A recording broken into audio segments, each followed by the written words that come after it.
Here's what you missed on the Mike Brown Morning Show. He says, you know what? Jay Moss was going off on somebody. He said, shh, and listen. He tired of whoever it is. He said, you ain't got a word. And you know what? That's the truth. Everybody ain't got a word, but they will try to give you a word.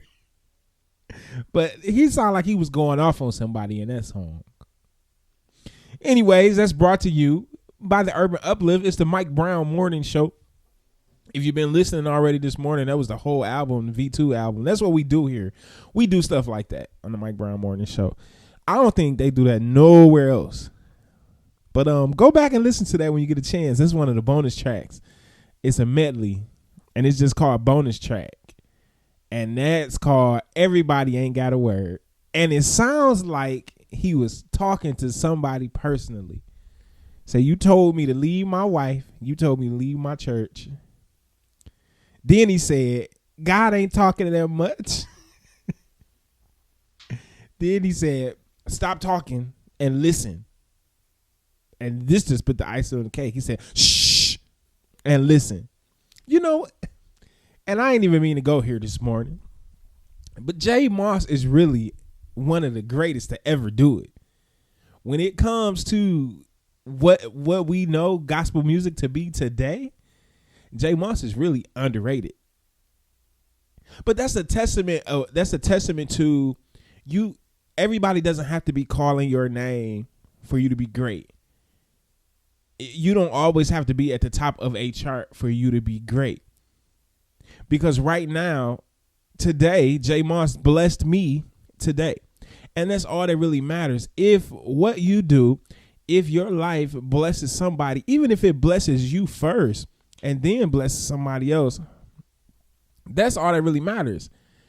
My name, your name, our name doesn't have to be up in lights as long as God gets the glory. I mean, that's the purpose. That's the reason. And let's not get lost in what we want and what we do and what we feel like. But let's just make sure that we move ourselves out of the way so that God always get the glory no matter what. I'm going to play that. Rich Tolbert. You always get the glory. I'm going to play that. And first we got Dietrich Hatton coming up with God is Good. We just going to talk today. You know, it's the Mike Brown Morning Show. You know what we do here. We have a good time. And that's what we're going to do today. It's not going to be like any different from any other time. We're going to have a good time today. I might open up the lines. I might get somebody on the phone. I don't know. But you know, it's Wednesday. You know what happens on Wednesdays. We have to get out a little bit early, but we're going to keep the great gospel music coming. We're going to keep the great content coming.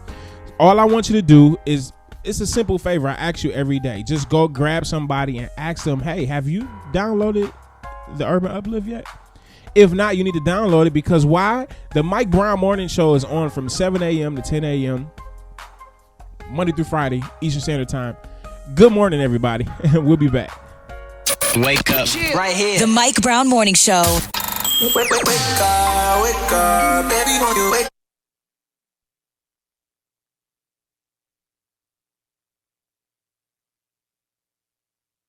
Wake up. Right here. The Mike Brown Morning Show. Wake up, baby, don't you wake up. Hit it in the morning. Heard weekdays 7 to 10 a.m. Eastern Time. Right here on the Urban Uplift. I don't have to apologize for something being your favorite. So look, y'all. You know I'm always transparent with you all, and you know I'm all about entrepreneurship. So I'm gonna tell you something that I'm doing now, and it's so sweet. It's so cold. It's so, what's all the cool words everybody using now? It's so dope. It sounded like Kirk Franklin a little bit right there, but no, man. I'm always looking for something that makes sense entrepreneurially, if I can use that word. And God showed me something a while ago. He gave me specific things. He gave me specific industries that will fund me and lead me back to my passions. So, I mean, I've talked about that in depth before, and I will again. I won't do it right now in depth. But one of the industries I'm able to actually function in right now, I've been functioning for a while. in that I've been driving. I started driving Lyft maybe about a year and a half ago. There was a period of time when COVID hit that I didn't drive Lyft for months. Long story short, when I bought the car that I have, the purpose of me buying the car was to turn the car into an asset. Because you hear me say a lot here, talk about turning liabilities into assets. So here it is, man. I was like, this is the whole reason for buying this car. Now, some things didn't go according to plan, but it's okay. Stay the course. Stay the course. So when COVID, I'm not even going to say it died down. It's still crazy. But we were a little more educated about it. I got back on the road. I started driving again. And I was like, man, what if I can make money with my car without doing anything? And so I knew that there were apps that existed. I knew about Turo. And I'm like, Turo is cool. But when I put a car on Turo, I want it to be a certain luxury car, a car that I can charge somebody $150, $200 a day. That's the kind of car I need for Turo. And so in my research, and I had heard about this platform before, but it's called Hire Car. And what makes Hire Car different from Turo, and there's some others out there too, I just don't know them offhand. But what makes Hire Car different from Turo is people exclusively go to Hire Car because they need a car to use for your ride share services or your food delivery services. Now, why is that significant? That's significant because with the ride share services like Uber and Lyft, and with the delivery service like Uber Eats, DoorDash, Grubhub, Postmates, all those, there is a special insurance. Well, especially with Lyft and Uber. I can't speak too much on the delivery services. But with Lyft and Uber, there's a special insurance that you have to have, or there's a special insurance that Lyft and Uber provides when you drive for Lyft and Uber. So unlike any of the other car rental places, I can't just go to Enterprise or Hertz or Avis or whatever and rent a car and then turn around and put that car on a Lyft or Uber platform because the insurance won't work. Long story short, Hire Car works exclusively with these services. And so if Joe Smith goes on Hire Car and sees my car, Joe Smith can request to rent my car. The insurances are generated. You as an owner, of course, you already have insurance, so you have to have insurance. And there is supplemental insurance that you can purchase on top of the insurance you already have. You can get it to cover anything that happens to the vehicle. So long story short, that's what I've done. It's great. My car was rented for a week last week. The same renter requested it again today. Listen, this is the beginning of something great, and all of the seeds were planted over time, but a great deal of those seeds were planted last year during the time of the beginning of famine, the beginning of everything going haywire, and us not knowing what it's going to look like and what the future holds. I'm telling you, the seeds were planted, and the harvest is coming, and it ain't going to be too many days hence. I promise you. I've been telling you over and over again, this is, and I told you yesterday, I'm not chronological, but this is the year. It really is. And all we have to do is position ourselves. So I told you that story out of the sake of being transparent. But look, if you have a car that, let me say it like this. You may be a person that has more than one car. And one of those cars just do not get driven. If that car can pass a 19-point inspection, real easy. that ain't nothing. That just mean that that's where your car should be anyway when you drive it. So you might have to get some stuff done. You might have to make sure your brakes are straight. But you want to do that anyway, though, right? But as long as you can pass a 19-point inspection, your car now can become an asset, meaning that you're making money and you probably sitting at the house or doing something else that you using these assets to push you back to your purpose, to your passion. And anybody that knows me, you know what I really want to do.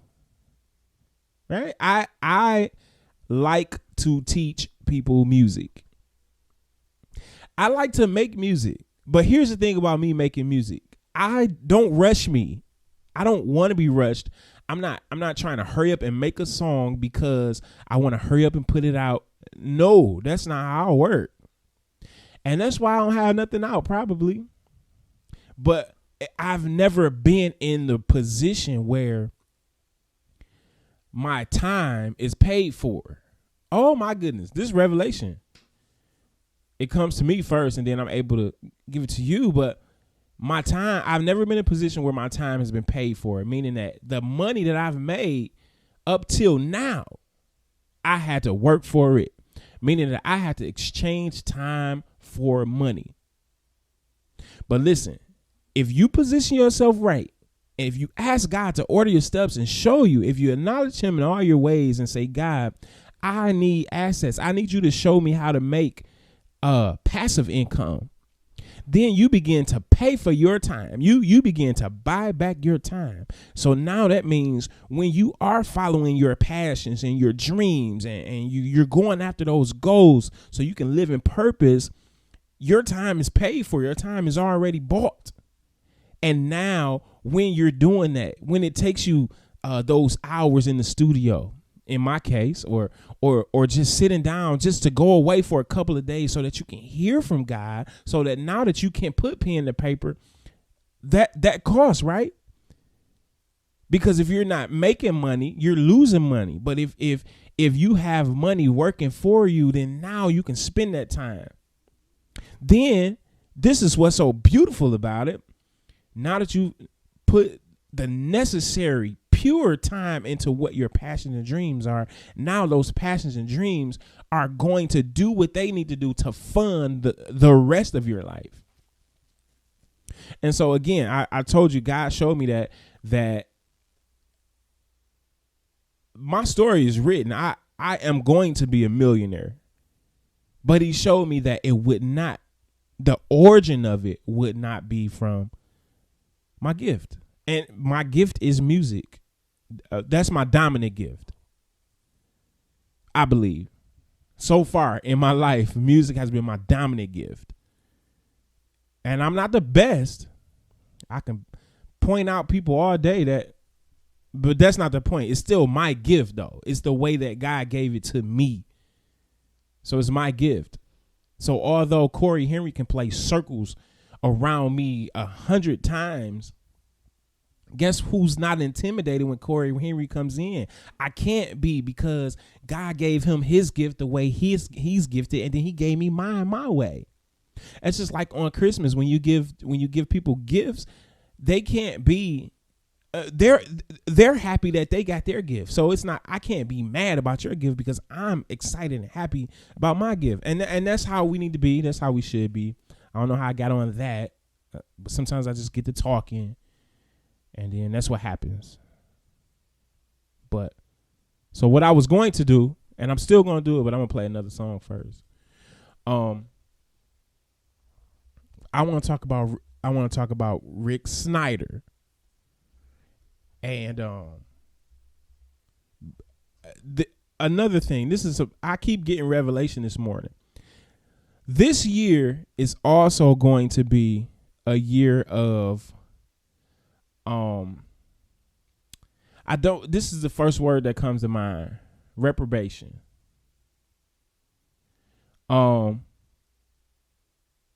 Those seeds were sown last year. A lot of seeds were sown last year.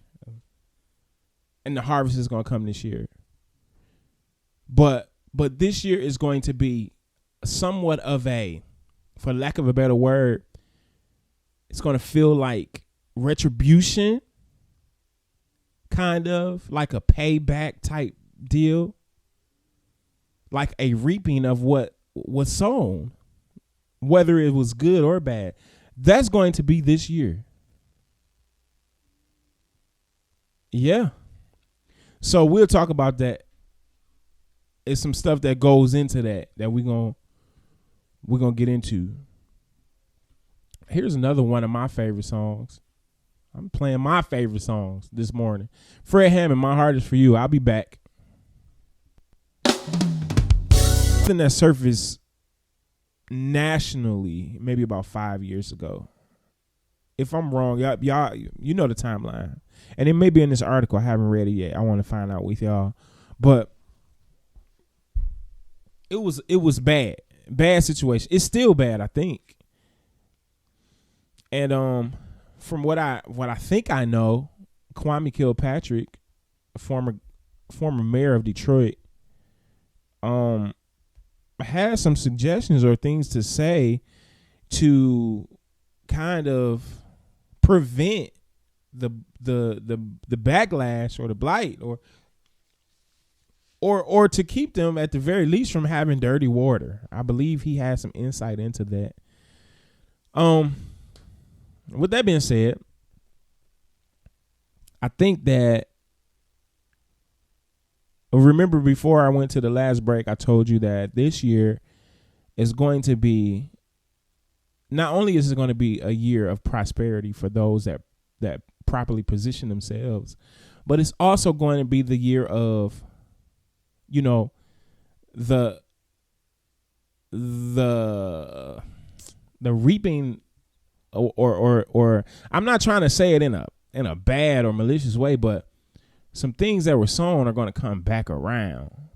Some wrongs that were done are going to be fixed. You're going to be able to see some right out of wrong.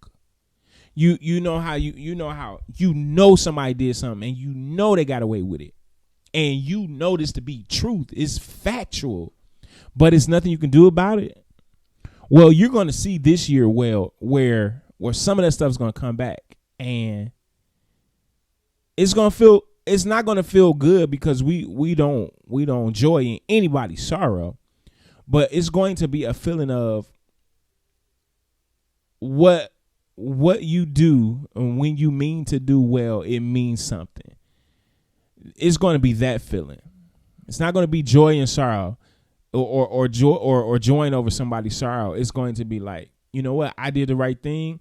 It took time for people to see it or for the truth to come out, but it came out. Basically, that's what I'm saying. So this is no surprise that former Governor Snyder is looking at potentially facing charges for whatever part he played, and others are facing charges for the whole Flint crisis. Now you would think, like, why are they being charged for something that may be time caused or whatever have you? But there's a reason. So let's get into this article and see what's going on here. This is a CNN article. Former Michigan Governor Rick Snyder and others will be indicted in the Flint water crisis. Let's see. Former Michigan Governor Rick Snyder is about to be indicted on criminal charges by a special counsel for his role in the Flint water crisis. News outlets including CNN, yada, yada, yada. Snyder and several other officials will face state criminal charges in connection with the crisis. They keep saying the same thing. Snyder's attorney calls the reports meritless and a political escapade. 12 people died of Legionnaire's disease during the water crisis. A source with knowledge of the situation tells the Detroit News that Snyder and others are set to be formally indicted as soon as Thursday. Now, let me stop. If he was black, he would have been indicted day one. Okay. Brian Lennon, an attorney for the former governor, says that his client is being made into a scapegoat by a politically driven special counsel. It is outrageous to think any criminal charges would be filed against Governor Rick Snyder. Any charges would be meritless, he said in a written statement. Rather than following the evidence to find the truth, the Office of Special Counsel appears to be targeting former Governor Rick Snyder in a political escapade. Let me stop there. How come so apparently his lawyer is saying it's not true.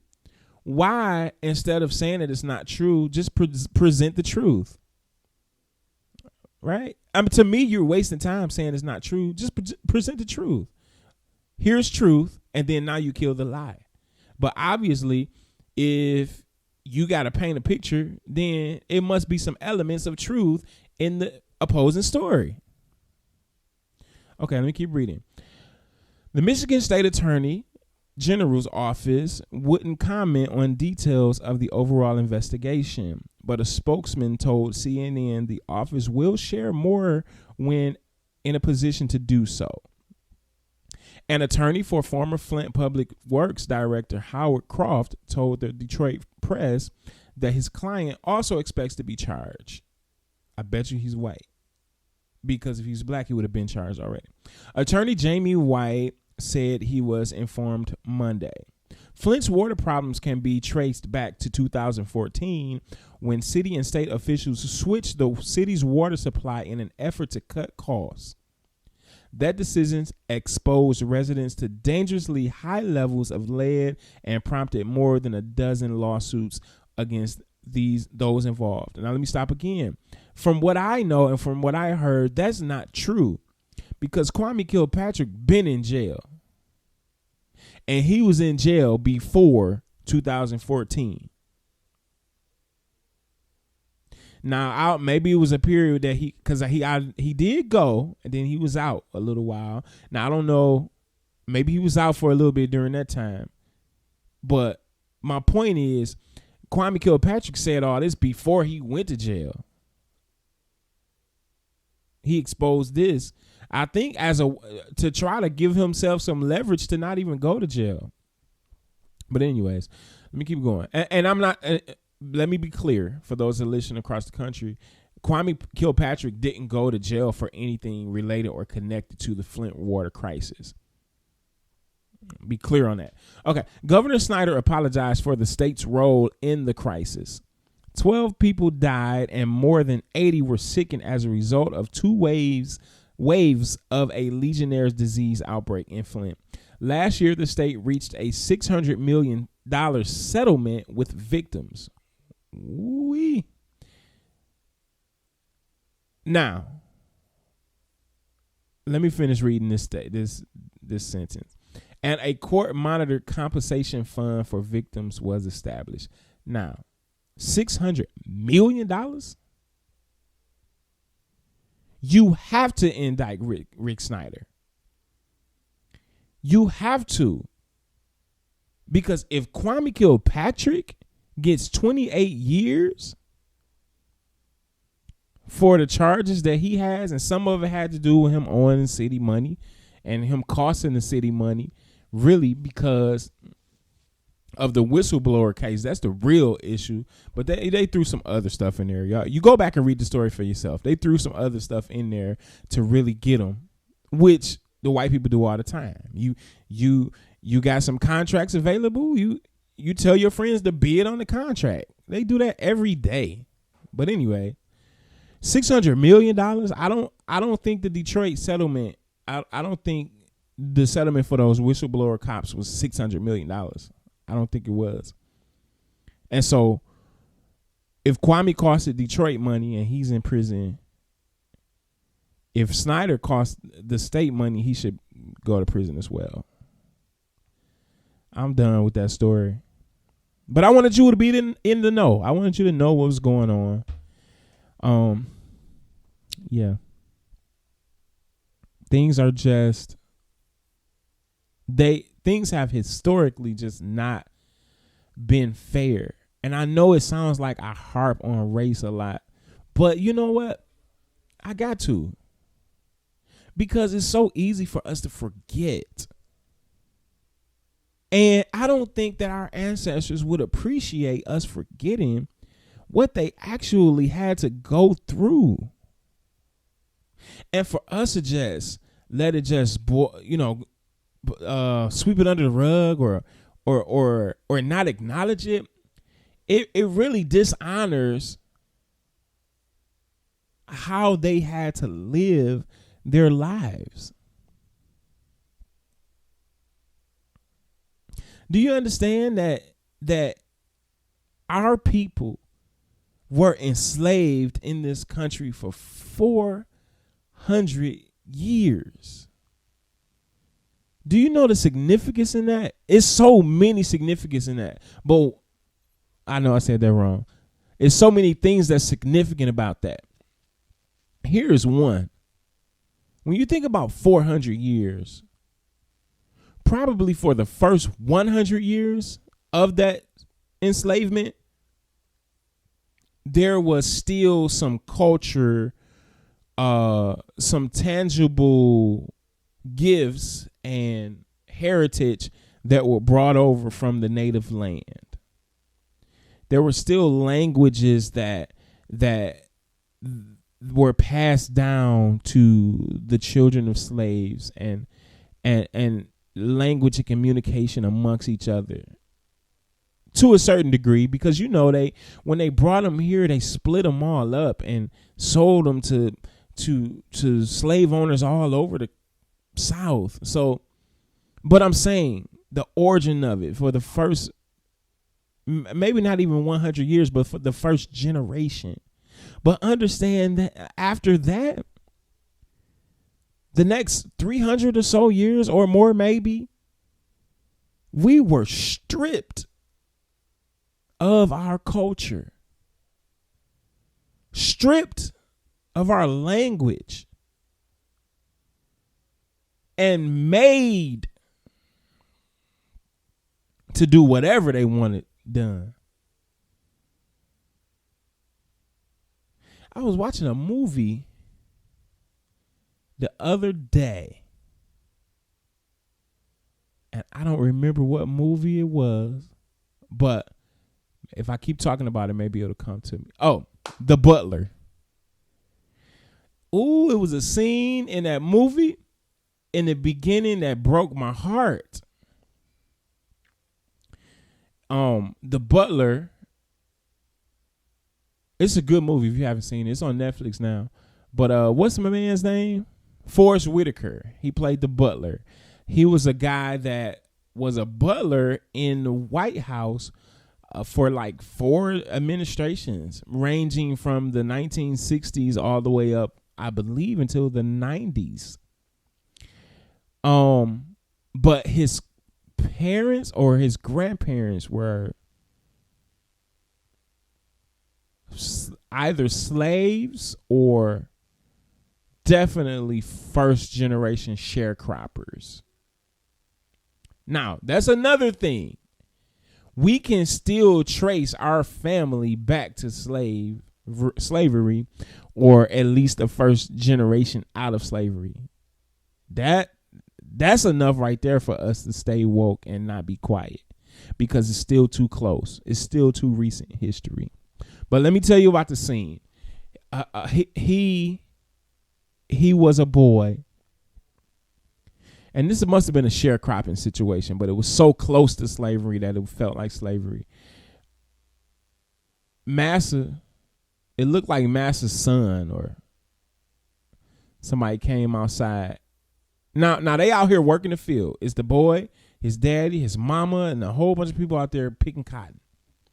Here come Massa's son, drunk, comes and grabs this boy mama and say, I need you in the shed. Takes her in the shed, rapes her in the shed, And the boy says his daddy, what you gonna do? Although he may not have known what was going on, he knew something wasn't right. You know, that man had to stand there and let that man take his wife and rape him. Then when he did come back, he said something to him. The man shot him right in the head with no remorse. Then the madam, the female master, I guess because her son is the one that killed the boy's daddy, she called herself looking out for him and saying, "You gonna be a house nigga. I'm gonna train you to be a house nigga." Now, I'm saying all that to say, folks, we can't get comfortable. And this is why Donald Trump and that whole regime was necessary. Because for some reason, we forgot that America is always been, and it probably will always be, a racial divide. And I don't care how many other ethnicities you can call people brown all day. The race divide in America is between black and white. Everything else is just whatever, byproducts or whatever have you. But the main divide is white and black. And don't you be fooled by these politicians that's telling you that they have your best interests at heart. They don't. They do not. And it's going to take for us, we have to come together as a people. We have to be able to build our communities. See, and I'm not a history I'm not a scholar in that regard as it relates to history. Although I like history, I love to talk about it. But we really need to go back and do some study on the energy that was created when black people was like, you know what? They may have better stuff than we have. They may live in better places, but I don't want their stuff. Let's make our own. We need to go back and look at that, because it wasn't until we said, well, they go to better schools, I want to go to better schools. And we start intermingling, and I want to live in that neighborhood because they live in that neighborhood, or it's the best neighborhood. Instead of us trying to figure out how to build our own, we want to integrate. But what integration does, and what it did, was always gave them a leg up. Not only did it do that, it gave them, they figured out a way. It took some years, but they figured out a way to use integration to their advantage. Redlining, that's one example. And look at this. Martin Luther King Jr. came on the scene as a national figure in 1955. Now, people, of course, probably knew who he was before that. But you got to remember, he was young. He was like 20-something. And he became famous because of the bus boycott in Montgomery. You know, Rosa Parks sat on the bus, refused to get up. And she wasn't the first person that did that. That's not to take away from what she did, but it was just time for it to get some notoriety. Everybody's mama and auntie did that before, I'm sure, in that time. Well, not everybody's, but I'm just saying. Now, so look at it.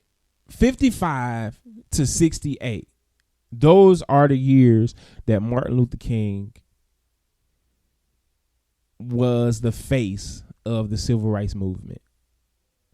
From 1955 to 1968, that's 13 years. Now, in 55, that was just the start of saying we gonna sit anywhere we want to sit on the bus, and that took a year, I think, for that to happen. But now, during the course of these years, several things happened. You had them trying to get us the right to vote. Now, and let me show you how even more crazy this is. My parents were born in the mid-50s. So that means that when my parents were born, you couldn't even ride. You couldn't even sit where you wanted to sit on a bus. How did I get here today? I know how. Because crimes are different if you're white and if you're black. When we're talking about Rick Snyder and Kwame Kilpatrick. All right, this is how I got here. So I feel justified talking about race. Our parents were born into not being able to sit where you wanted to sit on a bus. That's how close we are to this thing. And you think I'm going to be quiet? No, we can't be quiet. Because if we be quiet, we're going to find ourselves back in that place. Because the hate never went anywhere. We saw that last week on January 6th. The hate exists. It's very real. It reminds you of a KKK rally. Okay, but let me get back to what I was saying. So 55 to 68, those were the years that Martin Luther King was the face of the movement. Now, integration happened in the South closer to the 60s, but definitely between that decade of the 60s was when a lot of integration happened. Notice this. When Martin Luther King Jr. was killed, riots broke out in every major city, whether it was in the South, the North, the West, everywhere in a major city, riots broke out. Now, here's what's crazy. And I know I said this before on this show, but I got to say it again. Black people didn't own the majority of these major cities. They didn't own downtown and these buildings, and they didn't own that stuff. They had a little pocket where they may have owned some stuff, but they didn't own the buildings that were tore down and the neighborhoods that were rioted. They didn't own that stuff. White people did. Now, isn't it funny? Well, not funny, that's the wrong word. But isn't it strange that riots happen and these buildings are burned down and tore up and all that, and black people don't own it, white people own it, but they were never, for the most part, and I grew up in Detroit. I was born in the 80s. This goes to show you there were still buildings, there was still blight that I saw in my childhood that happened during the Martin Luther King riots, or the riots that were in reaction to him being killed. Still blight, still abandoned, vacant buildings. So what am I saying? Nobody owns a building. And when I say nobody, I mean about 99% of people. Nobody owns a building and don't have insurance on it. So think about it. Riots happen. Black people don't own it. The white people do. If they don't fix it, if they don't fix the building with the insurance money, guess what they did? They took the insurance money. They went and built the suburbs and dared you to come. You stay in the city. And guess what? I still own it. I'm just not going to fix it. Or I got the insurance money and let it go. Owe taxes on it. But I don't care. Detroit ain't my city no more. My city is East Detroit now, which they changed the name because they didn't want to be affiliated with Detroit. It's now East Point. My city's not Detroit anymore. It's Roseville. It's Clinton Township. It's Harrison Township. Let's go back west. My city's not Detroit anymore. It's Southfield. It's Farmington. It's Novi. Now, all of that, understand it was farmland. But they took the money and built it up. So now, 30, 40, 50 years later, you know what? Let's go back. And now some of them, their grandparents or whoever, stuff was passed down. They was able to just go back and fix it up and whatever have you. But a lot of them said, you know what? Gentrification. Let's go and fix up downtown. Let's go buy the buildings that were burned up and evacuated, whatever have you. Let's go get those buildings. Let's pay a fraction of what they're worth and just fix them up. And we'll make millions in the process. That's what happened. That's what happens. Let's not allow it to happen again. Let's own something. Let's own stuff ourselves. Let's be like the black people that were in Oklahoma, Black Wall Street. Let's be like the black people that was in Detroit, Black Bottom. Don't you know? And I know I'm talking to more than Detroiters, but Black Bottom was the deal for black people. It was self-empowering. You had black doctors, dentists. People own stuff in that little, I don't know what the square footage or the area of Black Bottoms was, but what I do know is that it was powerful enough for the governor, Mitt Romney's father at the time, for him to claim eminent domain. And guess what eminent domain did? It tore up Black Bottom. It ran a highway straight through Black Bottom.